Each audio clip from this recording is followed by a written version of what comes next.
Welcome, everybody. It is the 5th of August. Free Thursday Thoughts. Yes, Francesca, we are live, just in case you were wondering. We're going to welcome Nazanin also. If you have questions, you can either come on Zoom. Welcome, Nazanin. Thank you for joining. Or you can write questions in the Facebook chat, and I will read them aloud to our wonderful guest speaker tonight. She is with us from Germany, Caroline Thor, which seemed to be an English name, but it's not. German origin. No, of course, I'm just kidding. It's not true. You will see me today that I am very red. And it's because I'm celebrating that my son got accepted into university to Denmark. And it just so happens that a lot of my favorite books are red. So today we're all red.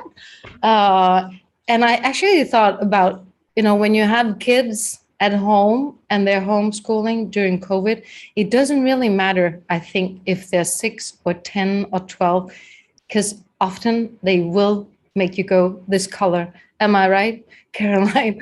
Yeah. And with that, I will just hand it over. No, Francesca, you're saying no. Don't get me started, okay? And we have Francesca from New York joining us, our Italian New Yorker, which is amazing. So thank you for joining, Caroline. Tidy home equal tidy homeschooling ? Yeah. And with that, I'll hand it over to you. And thank you so much for coming to speak tonight. Thank you. I will just share my screen before I get started so that we can see what we're talking about. Perfect. Okay, can everyone see that? Looks fantastic. Okay. Yes. Super. So, hi everybody, my name's Caroline. As Lykke said, I'm living in Germany, although I'm British, and I've been living here for 16 years now. And I have 3 children aged 14, 12, and 8. And I am a trained music teacher, classroom music teacher from the UK. I have many years of classroom teaching experience. That did not prepare me for homeschooling during the pandemic. So we got talking last week in the Thursday group about the pandemic and things we'd found difficult and things that we were going to take away from it. And I was talking about homeschooling. So this is how this presentation has come about. And I should also mention that 2 of my children have special needs. One of them is dyslexic and also has dyscalculia, and another one of my children is on the autism spectrum. So over the years, we've had to become really creative about how we deal with schoolwork at home. So I've picked up a few tips and tricks over the years, and I'll be hoping to share some of those with you this evening as well. So this is about homeschooling during the pandemic, and that is something different to those people who are courageous and amazing and brave enough to homeschool their children full-time by choice. That is not me. I take my hats off to these people. I'm completely in awe of them. What I'm talking about today is how you can best support your child at home with their learning when you weren't expecting to have to do that. And also, as I put together this presentation, I realized that a lot of the things I'm talking about are also useful for supporting your child with homework during normal school time, if they're having to put together a project that they need to present at school or a presentation for the class. So all these things actually come together. It doesn't just have to apply to homeschooling. But this was something that a lot of us with children were forced into during the COVID situation. And I hope it is something we never have to repeat, but in case, then perhaps there's something useful for you here this evening. Okay, so this is what I would like to talk about this evening. I'll move my slide on. Definitely, Caroline, thank you. And I just want to add that there's like, I work with Indonesia sometimes, and the pandemic is ongoing over there. So lots of information that is useful. And of course, for us, we hope that we won't need it this fall, but you don't know. You don't ever know. We can't know. We do pray we won't. No, we can hope. We can hope. Yes. Okay, so this is what I would like to cover this evening. Things I think we need to know about homeschooling during the pandemic, how learning at home is different for children to learning at school, which may sound obvious, but I think it's something that as parents and caregivers, we don't necessarily think about. How can the KonMari Method support home learning at school learning at home? Creative ways to make learning more fun.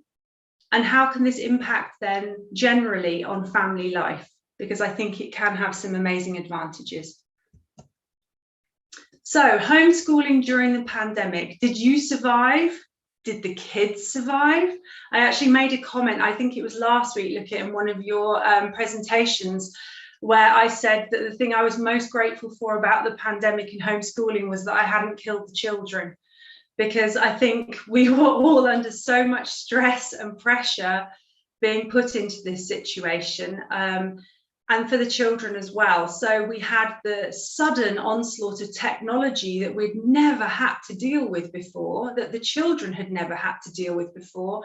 Online lessons, online platforms to access their schoolwork. Certainly the first couple of weeks were super stressful in our house, with two of my girls, the 12 and 14-year-old, needing to be doing online lessons. And that was a challenge for all of us. And I think a huge challenge for the teachers as well. I take my hats off to them for having organised all of that.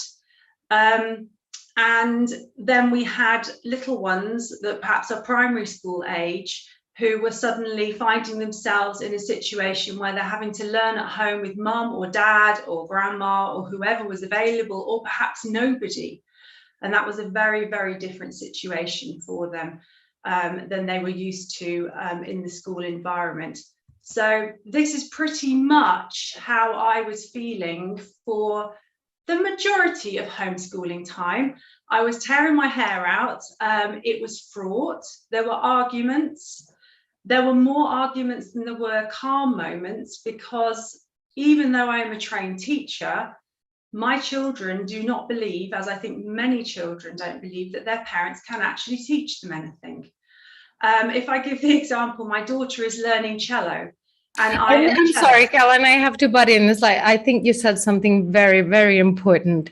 So you said, I think many kids actually don't think that the parents can teach them anything. No.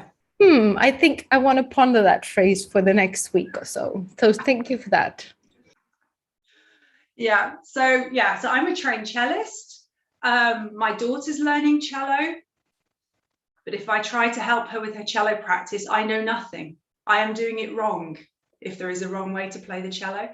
And other things as well. So English pronunciation when they're learning their English in their German schools. And lots of different things that I have no idea about. So I was always very sure that I should never be trying to teach my children anything. They've always had instrumental teachers for instruments.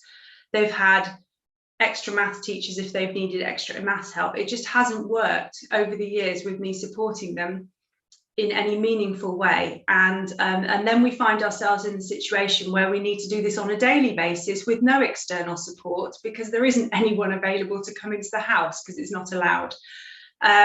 So it was really, really taxing for everybody. But I think even more than for the parents, for the children. I was in the very fortunate position that I couldn't work at all during the pandemic, because I normally teach classes to young children. So that all stopped, which meant I was at home full time to support my children. A lot of children had parents that were trying to work full time from home while they were trying to school. And I think these parents need a medal or something, because how they've managed to do that and juggle supporting their children at the same time, I have absolutely no idea. I think they're absolutely amazing. So let's just think for a minute how learning at home is different to at school. if we just look at this picture a second, we've got children, probably secondary school age, sat there together in a classroom with other children, sitting at tables in groups, although that isn't always the case in the classroom, but more often than not these days, they are sitting together at group tables. They've got things around the room for them to look at. They've got an interactive whiteboard at the front of the classroom, which these days for children, technology is the be all and end all. And it's really exciting to look at, and they've got something to watch. They've got a teacher at the front who's there to teach them things, who actually knows what they're talking about, hopefully, and is able to keep their interest and keep them motivated and keep them on task. And they have got changes in adults who come in. So for different subjects, they will have a different adult come into the room, or maybe they change rooms and actually are moving around. And they have got a structure to their day, and they are forced to go outside and have some fresh air and have breaks and have a snack. And they've got people in the classroom to get ideas from, and they've got people in the classroom to give them the answer, and they've got people in the classroom to copy from if they get stuck. So there's loads and loads of advantages to being in a classroom environment in secondary school. And for the primary school student, I always think these days that primary schools are somehow a bit cuddly. They've got a really beautiful environment to be in. They've got things on the walls to stimulate the children that are to do with the topic that they're currently doing. So they've got visual stimulus all the time. They've got things they can pick up and touch and move around and manipulate in order to help them understand the topic that they're working on. There's a lot of movement involved in a primary school classroom. You wouldn't just be sitting at your desk for the whole day expected to work. You might get up in groups. You might then do a bit of work on your own. She might bring the whole class or he to the front and they all sit together. It's a moving environment the whole time. And then we had homeschooling. And this is how our children were sitting. They were either at a table or a desk. If they were lucky, they had a desk in their bedroom. And they were sat in front of a screen, which for most of them, although they're used to sitting in front of a screen for hours on end to play computer games, it's slightly different when you have to sit hours on end to listen to someone talking on about something that you're not necessarily interested in. Or they were sat at a desk on their own with their books and their papers, and it was all a bit boring and dull, and there was no social interaction. So that's how homeschooling has ended up working for a lot of children. If children were lucky, they may have had siblings at home that they could interact with during the day. But for those children who perhaps lived on their own and mum and dad were also working, then that's quite a lonely existence to suddenly find yourself in. So how can the KonMari method help?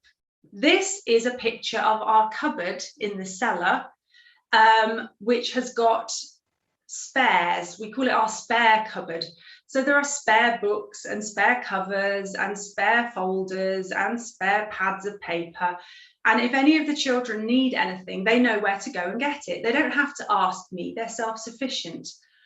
If you haven't necessarily applied the KonMari method in your home, then would your child know where to go and get anything? Would there even be those supplies available for them? Because have you collected all the categories together so that everything's in one place and people know where to find them? We have then also, each child has got their room, which has been done to in the KonMari method. So they have their stationery in their room. They know where everything is. They know that I have a central supply of stationery for the whole house, so that if they've lost something, which they're not allowed to do, but should it happen, or something breaks, or they just can't find it, then they know where to go to get a replacement. And it means that they're self-sufficient and they don't have to waste time waiting for an adult to be available to help them or to go to a shop and get something for them. And I even have my children now so well trained that if they take the last exercise book in the box, they know to go and write it on the shopping list so that I buy the replacement when I next go shopping, and the next person knows that they can find something when they go to get it. It's worked really well, and they like it. They feel accountable, and they're learning to be accountable to each other, that they don't leave someone in the lurch by taking the last ink cartridge and someone can't write their exam on Friday morning in ink because they haven't got one. So I think this is a really useful example of how the KonMari method has really helped us during homeschooling. It didn't help with the everyday stresses of actually having to deliver lessons, but it took away a lot of the small hassly stress that's needed by not having what you need to do the job.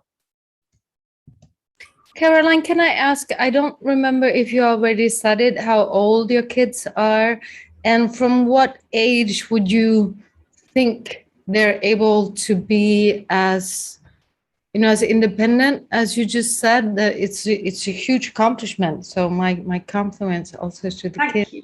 Yeah. My youngest is 8 and my eldest is 14. And the older girls have probably from the age of about 9 or 10 been completely self-sufficient in that respect, that they know where everything is, and they can help themselves to it, and that they know that they add it to a list. My youngest still needs a little bit of support, but he's the one that's on the autism spectrum as well, so it's a bit hard to expect the same necessarily of him as I would for the girls. But even my daughter with dyslexia, she would have a go at writing stuff on the list. We'd know what she meant, even so she's always just joined in and done it as well. So that's been really useful. Okay, creative ways to make learning more fun. When you are starting to work with your child at home, whether it's during the pandemic for homeschooling or just even to get them to sit down each week and each evening and do their schoolwork, you first of all need to think, what sort of learner is my child? Are they a visual learner? Are they the sort of child that loves to sit and read things, look at diagrams, look at charts? That's how they pick up their information, or by perhaps watching things on television. They'll watch a documentary and be absorbing what they're seeing and hearing. Or are they an auditory learner? So my eldest daughter can hear a pop song twice, and then she will be singing lyric perfect the whole song. This is my daughter with dyslexia. So we learned quite early on with her dyslexia diagnosis that it's useful for her, if she's learning for an exam, to record herself reading out all the information, and then she just listens back to it over and over again. If we asked her to sit down and write it out over and over again, she would lose the will to live, because that's difficult for her, and she doesn't take it in a visual way. So it's important to think about the style of learning that your child best suits. If your child cannot sit still for more than 5 minutes and is jumping around the room and is the sort of child that's permanently using the sofa as a trampoline, then they're a kinesthetic learner. They need to be moving. They need to be picking things up and actually manipulating things and doing them. Asking them to sit at a table for 45 minutes is like asking to get blood out of a stone. Or perhaps your child's social and they need other people around them to bounce ideas off in order to be able to come up with ideas and understand what's being talked about. Or maybe like my middle daughter, they're a very solitary learner, and she has absolutely loved the pandemic and homeschooling, and she did not want to go back into school because she found it much better to be in her bedroom all day on her own, reading things and learning for herself, without the distraction of having other people around. If you have thought about how your child learns, and there might be a combination of these things, they're not just going to be one or the other, then you can adapt how you do schoolwork with them to suit their needs. So if you have a kinesthetic learner and someone that needs to be moving around, then get them outside with a measuring tape, measuring how tall the lamppost is, or how many steps it's going to take to get around the block where you live, or how many different types of trees they can see in the area around by you, rather than just expecting them to sit still, because that isn't what they would do in a classroom. They wouldn't just be sitting still. And therefore, it's really hard to expect them to be able to do that. So that being said, these are some of the things that I have used with my children. So if your child has been doing, for example, measuring in their maths lessons at school, and you have time, which I appreciate a lot of parents don't have, but you could perhaps convert what they've been learning into something practical. So get them doing some baking, get them measuring out and weighing things and seeing for themselves how it applies to the real world. Very often with children, they're not going to really see the value in what they're learning unless they see how it applies to the real world. So what's the point of doing maths? Mom, why am I doing maths? It's really boring. Well, if I want to know that I've been given the right change when I go shopping, it's quite important I can do subtraction. Or if I'm going to send an invoice out to a client and I want to work out how many hours I'm going to be working for them and how much money I want to earn at the end of it, that's really important, and I can write that in a bill for them. So showing them the value of what they're learning in some sort of practical way is really, really helpful. Time has played a huge part in my learning with all my children. As I said, you would not expect a child to sit still in school for hours on end and not move from the desk they're sitting at. And I think some of us made the mistake, and I forgot this at the start of homeschooling and did this as well. You know, you sit there and do it till it's finished. You've been set that work and it needs to be finished. But that's not how they do it in school. If you think about a lesson, it starts off with the teacher at the front of the class, giving some input, explaining something, talking to the children, getting them to give feedback and checking they've understood the concept. Then they go off and perhaps work on their own for a portion of the lesson or in a group and try and actually do the practical side of it and show that they've understood the concept. And then at the end of the lesson, they usually would come back together and they would all talk about it. Okay, what answers did you get? Well, how did you get that? And why did you get that? And well, if that isn't your answer, then where did you go wrong? So the portion of perhaps 45 to a 50-minute lesson that they're actually sat on their own working is really very small. And I think someone should have reminded parents about that before we started homeschooling, because a lot of us were expecting our children just to sit there. So I actually have a timer that counts the time backwards. I can set a dial and then it moves backwards so that my son can see how much time he's got left, or he can try and beat the clock. Can you finish this before the alarm goes off at the end of it? And things like setting it for 23 minutes instead of 20 minutes makes it just a little bit more edgy. We're so used to everything being even numbered. 22 and a half minutes or 19 minutes, but not on the even number. And they find that a lot more exciting, especially if they manage to get finished in time. And if they don't manage to get finished in time, they haven't failed, they haven't made a mistake. Okay, how much did you get done in that time? And next time you have to do a piece of work, let's think about how long it took you last time and how long do you think you need this time? And try it again and see if they can judge for themselves how long a piece of work is going to take. It gives them a huge sense of self-assessment to be able to reflect on their own learning and what they can and can't do. And another thing that I did, which I suggested to a few people who were phoning me up and complaining that homeschooling was horrible, and in fact someone said to me today that really worked well, is if it wasn't something I used every day, I use this as we're in an emergency situation, I need to get this homework done, schoolwork done. I would take the pieces of schoolwork and I would hide them around the house. So I perhaps would leave the maths work inside the bathtub, or I would leave it under the dining room table, or the other side of my bed hidden, so when they went in the room they couldn't see it, or in the drying room in the cellar. And then the child would have to run around the house with their pencil case, find each piece of work and do it there, literally in the bathtub. And by that point, I was past caring if the writing was really neat or not. I just was wanting them to have some fun and feel motivated again to get it done. And that worked superbly well. Another thing that works really nicely is if you're lucky enough to have a dining room table that's free for one child to use, that you move around the table so that maths is at that chair, but you have to move around the table to that chair to do your German, and music will always be round at that chair, and then you'll move around to a different chair to do English. And that just gives them a different perspective on the room rather than sitting there and always looking at the same wall, which gets really, really tedious. We wouldn't like it either. As adults at work, we would stand up and walk around if we got bored. And we tend to say to the children, they need to stay sitting down and get it finished, because we feel some responsibility on behalf of the teacher that it needs to be done. And these are all great things for doing homework as well. So moving on, how can this impact on family life?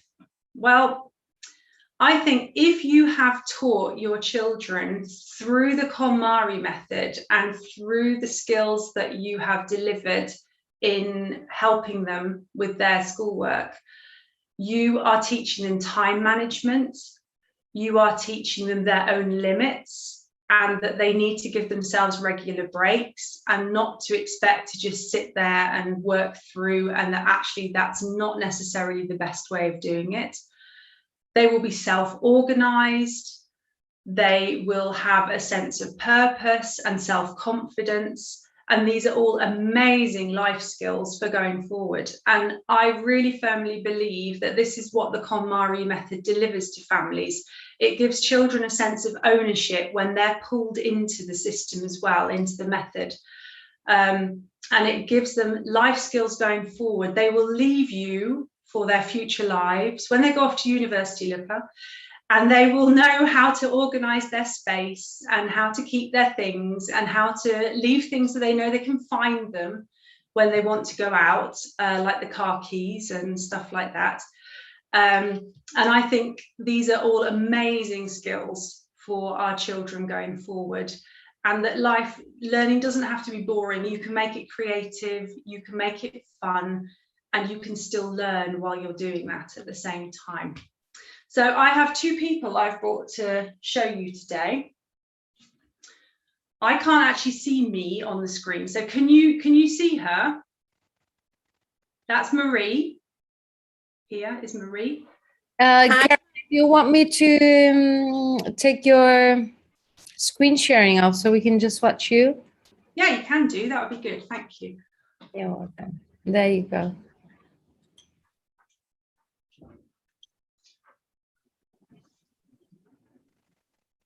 So this is Marie and Charlie, and they've got a little thing to show you. Hi, Marie. Hi, Charlie. Isn't it great to be back at school after lockdown? Yes, homeschooling was so bad. Oh no, why? We could never find the things we needed. It was so stressful. And Mum was trying to work, so she was short of time to help. Look. Oh, we didn't have that problem. This morning wasn't better. Mum couldn't find our snack boxes. Then we had to look for her phone. And as she wanted to drive us to school, we couldn't find the car keys. Your mum hasn't done the tidy festival then. The what? I think she needs to talk to my mum.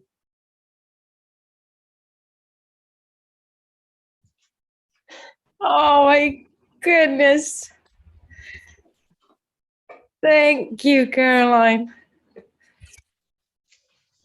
Beautiful. you. Amazing.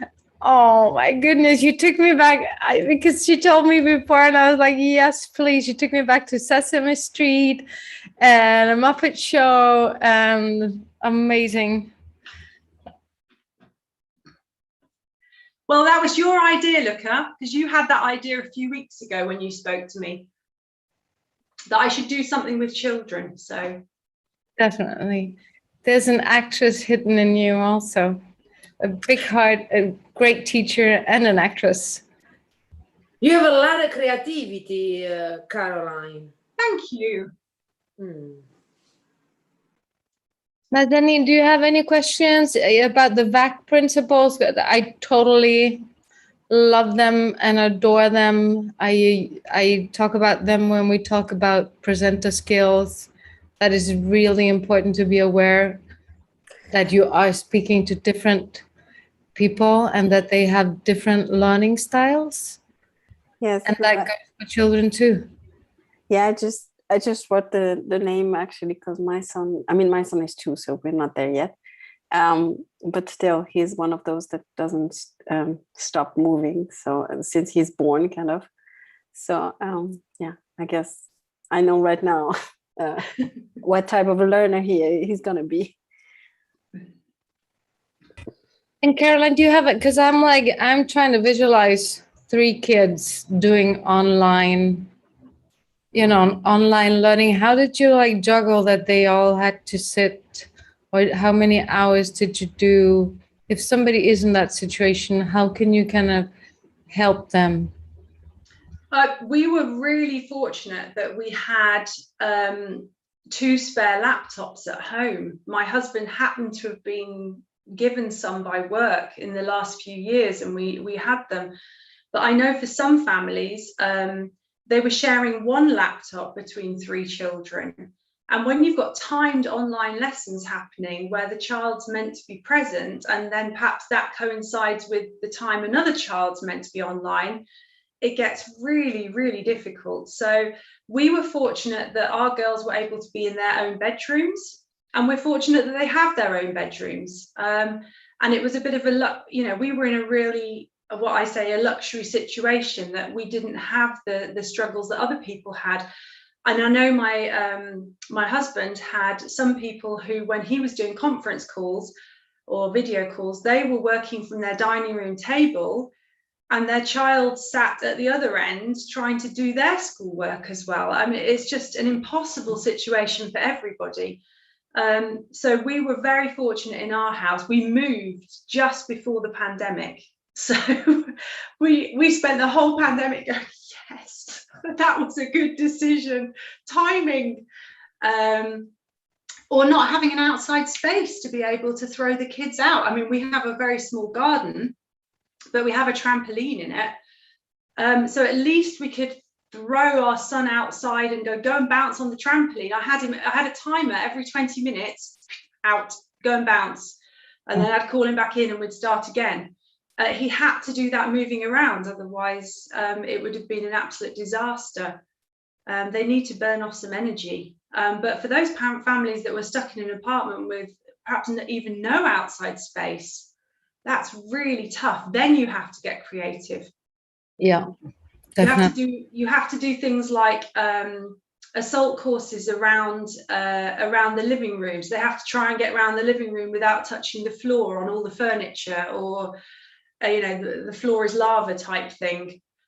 You have to start getting really creative, or you get bits of red wool or just string or something and put them in the door frame, and they have to try, like it's Mission Impossible styly lasers, and they have to try and get underneath the lasers without touching them, just to give them something to move and to do.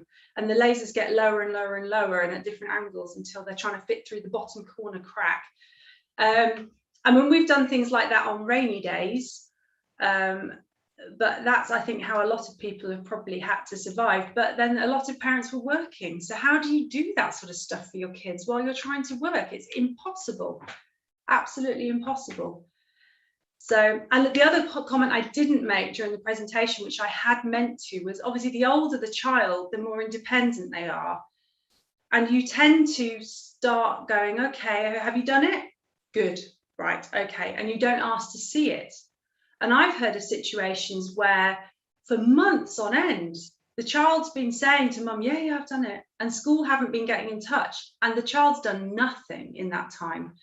And it is a really difficult situation, because after a certain age, you do have to just trust them that, or just spot check that things are being done. We got a phone call one morning asking why our daughter hadn't been in the maths lesson.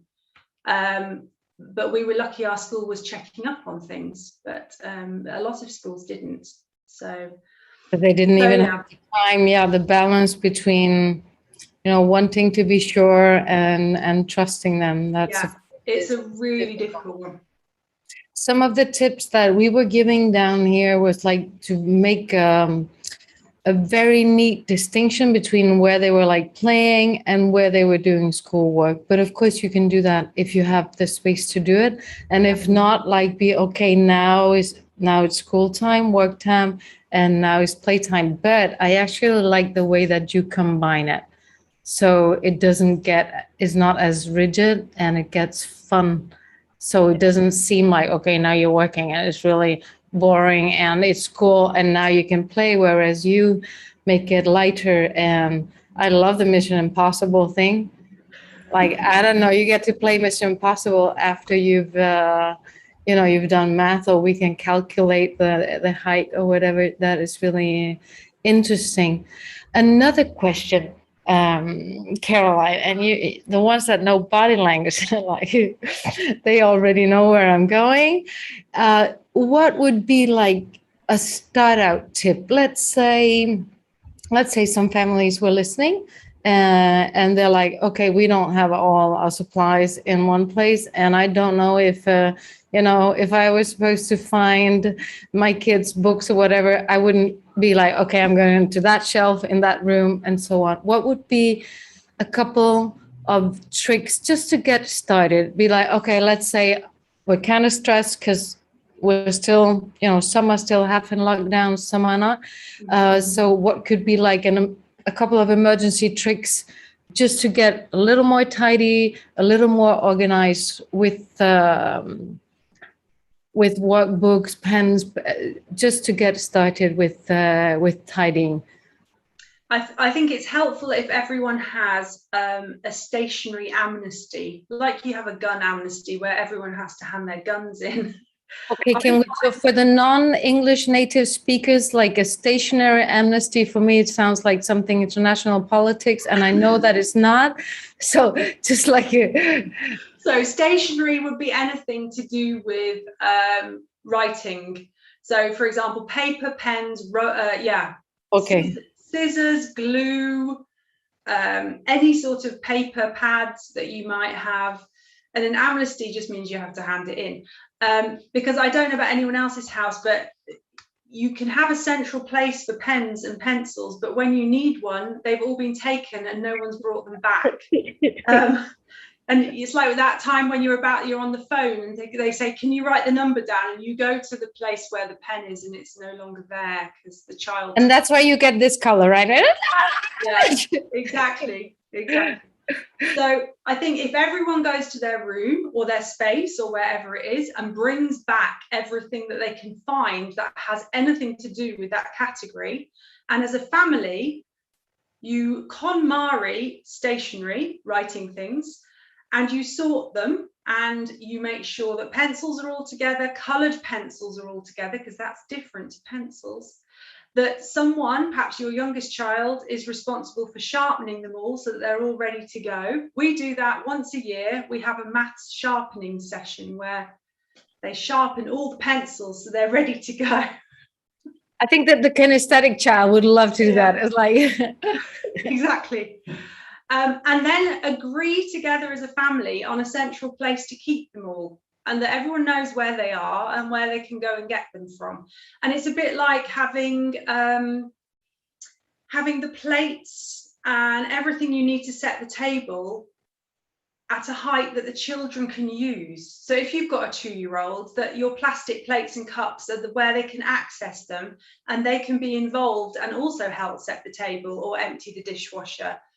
And if you do the same for your school supplies, you take your shortest child and put them in an area where everyone has access to them, then everyone can feel responsibility for them and feel that they're self-sufficient. And I think that works really well. Amazing. Thank you. Can I say something? Hmm? It sounds like you see KonMari suggests to have a house like a fancy boutique or fancy store. So you suggest us to have a house as a school? No, our house looks like a home very much. But if, for example, you have your home and you love baking, you would make sure that you've got all the supplies you need to be able to bake. And if you have children at home and they're learning, you need to make sure you've got all the supplies at home for them to learn. They're hidden away. I don't have them on display. They're in cupboards with doors shut because I don't really want to be reminded about school all the time. But they're there if we need them and we know where they are, and we don't have the way KonMari has helped me the most is this way of bringing all categories of things together and knowing where they are. And it has taken the overwhelm for me as a mum completely away. I used to be in chaos. I was saying in the group last week, I couldn't find the passports before we used to go on holiday. I really had no idea where anything was because nothing had a place to go back to. And that's how the KonMari method has changed our home life, that it's organized, not in a like regimented, you must do it like this sort of way. It's just practical. Everyone knows where it is. They can go and get it and they can share responsibility for it. And I think that's a good life skill for the children to learn, whether it's for setting the table, helping with the washing. My son can help me fold all the kids' washing and he can go and put it away in their drawers for me because he knows where it all goes. And he has fun doing it, and it's something we can do together. Children's protection, do you pay him? No, I was kidding. I'm sorry to pick, no, I'm actually not sorry to pick your brain, Caroline, because I feel there's so much experience there. I had like pictures of my sons coming up in my head, and we had like a huge drawer, you know, the famous drawer that all homes have where you open it and it's like stuff is jumping out. So what it came to mind now that if because you can have a child that's like, mommy, where's my blue pen? Where's our blue pen? He took it. Yeah. So what do? My first instinct was like, okay, but you know what the rule is? What does the method says? You know, is that you use it, you put it back where it belongs, and you think it. But another strategy, like, because it does happen, it's impossible. Kids, they fight, right? And it's never them. I mean, I didn't take it, and he didn't take it, and she didn't take it, so the ghost took it. What's your like advice? I usually will wait for them to calm down before I try and deal with it at all, even if that's an hour later, because in my experience with my children, and I know it's different for everybody, I have personalities or certain personalities that if you try to deal with it then and there, it's just, they're shut down, they're not listening and they're not interested. And then I will talk to them individually about it so as not to embarrass anyone in front of the others, and then try and create a time where we're perhaps all together and say, you know, and make it clear I've talked to both parties. Tell one, I'm just not talking to you. I'm going to go and talk to your sister as well. It's not, you know, you're both involved in this situation. And then at some point get them together to talk about it. And that's how we tend to deal with things like that. But I've learned, certainly with my children, it doesn't work to try and deal with it then and there. Thank you. Well, Nazanin, it's going to be interesting in a couple of years, even with school. Any tips, Caroline, on getting homework done? Like, you know, you have kids that love to do homework and they want to, you know, they want to get good grades, and they, let's say it's easy for them. Mm-hmm. to do it, and then you have kids that it's not so easy to do homework. I loved your ideas, and that was one of the reasons I asked you to come today. You know, hiding homework around the house. I was like, why didn't I think about that? Because I did not think about that. Any other tips? Because for me, it was like after a couple of years, I realized what you said. I was like, I can't do it. I cannot do homework with my boys. I just can't do it. So I got someone to do it for me, and it was the best investment I ever did. But I did it way too late. I should have done it years before, because it was just always a huge fight. And as you said, I don't know how to pronounce English or Danish or whatsoever. So, but let's say you can't do that because you are in lockdown, or you don't have the possibility to have someone help your kid. A couple of your little creative ideas. I'll be really honest. I actually got to the point where with one of my children, I said, just, we'll leave it. We're not doing it. It is not worth the stress and hassle it's causing. And I will write an email to your teacher and say, we will do it at some point, but we are not doing it now. And I did do that on quite a number of occasions towards the end of homeschooling, because we had reached saturation point. And I didn't feel it was fair on the child anymore. And I had reached the point where I couldn't deal with it anymore either. It was just causing us to argue all the time. And at some point, you have to decide what's more important, getting that one piece of work done or your relationship with that child.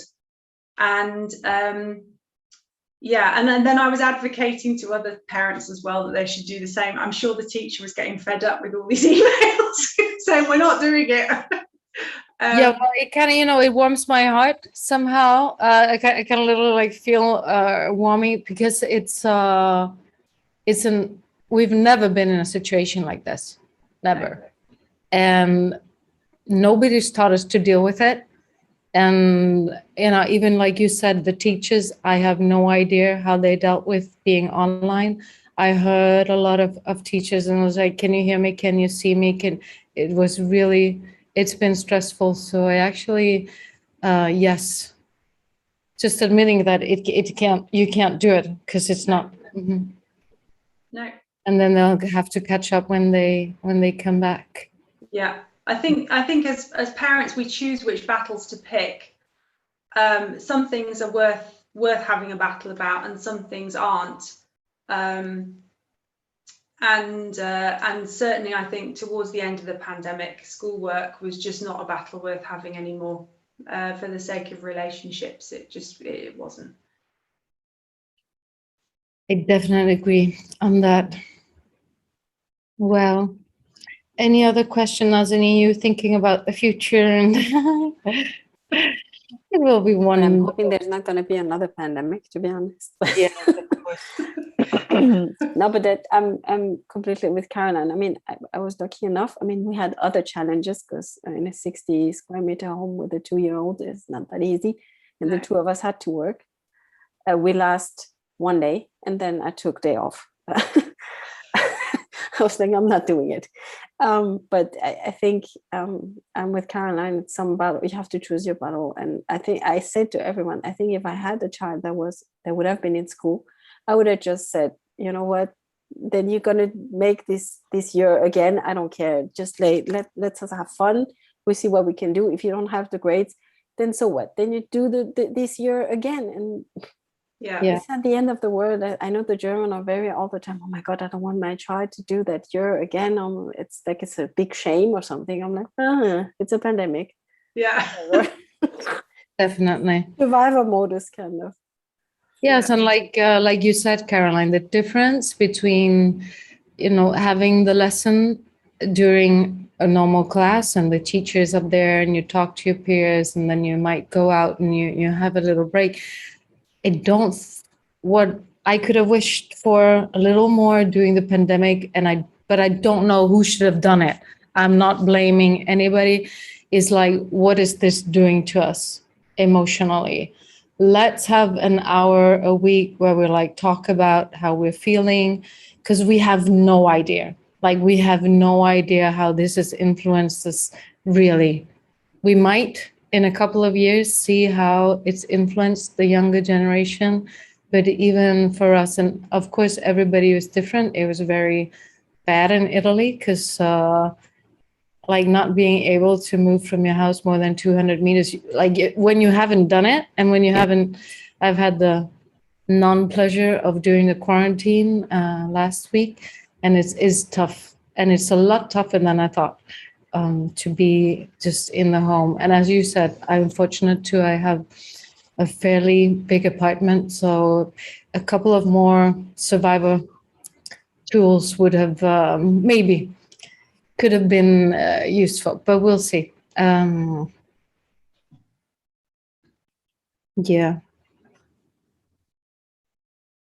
Okay. Anybody else? Francesca, do you have any advice?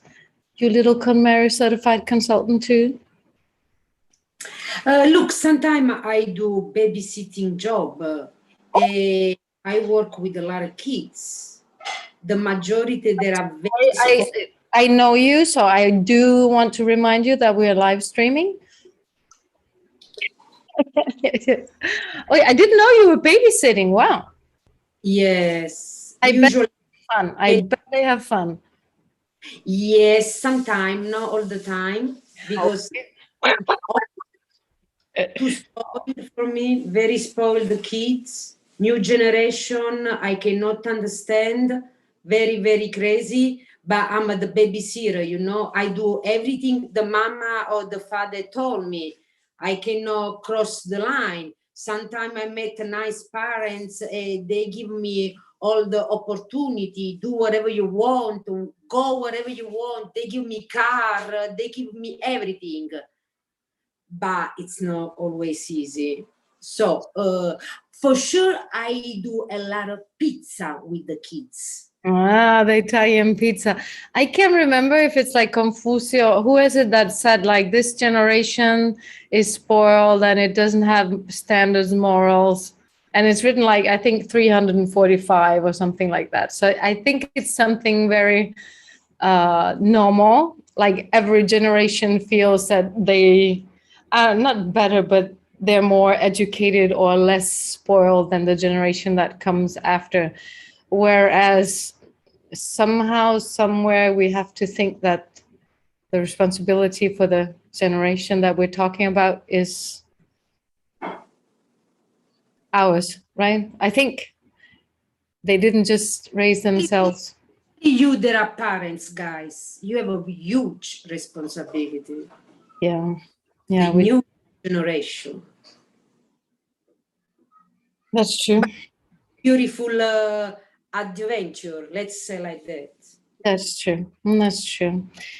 Okay, Caroline, thank you so much for speaking to us about this, and let's hope that there's going to be a limited use of all the tips, in the sense that we'll just have normal school and normal homework from this fall. When are the kids going back to school in Germany?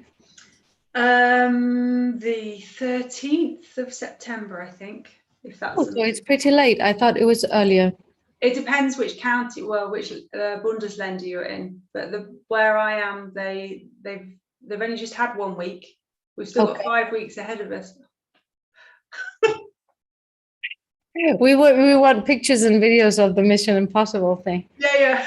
I'll send you some sesame. I'll do some singing or something. And Francesca, what date are they already back in school in New York? No. Not yet, but very, very soon. Okay. Yeah, in August. The school starts in August in the USA. Okay. Well, thank you everyone for joining, and I'll take us